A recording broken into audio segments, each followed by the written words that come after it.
Dia pernah meletakkan najis di belakang Nabi SAW ketika Nabi SAW bersolat, sujud di Kaabah. Siapa orang musyrik yang paling tega memusuhi Nabi Muhammad SAW? Biasanya rasanya nama ni dah selalu orang dengar lah, iaitu Abu Jahal. Cuma Abu Jahal ni ramai orang salah sangka, dia ingat Abu Jahal ni pakcik Nabi, tapi sebenarnya bukan. Abu Jahal bukan pakcik Nabi. Abu Jahal ni nama sebenar dia Amr bin Hisham. Dia daripada kabilah Makhzum, Bani Makhzum, Al-Makhzumi lah. Hubungan dia dengan Nabi adalah kaitan dia. Bani Makhzum ni daripada Quraisy juga, tapi dia bukan direct lah pakcik Nabi secara direct ni. Amr bin Hisham, pada zaman dia masih hidup, Nabi SAW tak panggil lah dia dengan nama Abu Jahal ataupun bapa kejahilan. Sebelum tu jahil ni bukan maksudnya bodoh. Jahil ni maksudnya tidak tahu, tidak bermaklumat lah, tidak ada maklumat. Jadi Amr bin Hisham ni Nabi pernah doakan dia juga. Nabi doakan dia supaya dia masuk Islam, tapi akhirnya dia tak masuk Islam lah. Kenapa dia memusuhi Nabi SAW?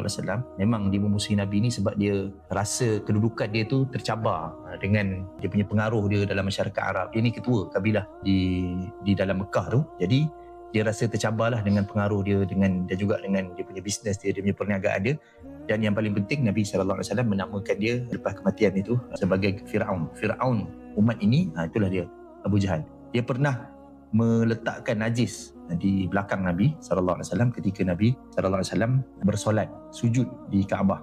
Kalau kita tengok orang-orang kafir yang lain, memanglah tak suka Nabi, memanglah memusuhi Nabi, memanglah mengata-ngata Nabi, tapi taklah sampai pergi secara fizikalnya letak najis di belakang Nabi SAW. Tapi Abu Jahal ni sampai ke tahap tu lah. Dia letakkan najis di belakang Nabi SAW ketika Nabi sujud sampai Nabi tak boleh nak bangun. Pernah juga dalam peperangan tu, dia memang nak sangatlah nak membunuh Nabi SAW. Dia juga memang mengajak orang-orang lain untuk berperang melawan dengan Nabi SAW selepas hijrah. Itulah dia, Abu Jahal ataupun Amr bin Hisham. Nama gelaran dia, Nabi panggil dia dengan nama baik dia lah, Abul Hakam. Nama gelaran dia baik lah, bapa kebijaksanaan. Tapi nama dia Abu Jahal ni selepas dia meninggal dunia barulah terkenal dengan gelaran Abu Jahal. Bersama saya Zainal Abidin bin Abdul Rahim, insya-Allah akan menjadi salah seorang lah pengungsi di dalam Pondok Sirah, insya-Allah.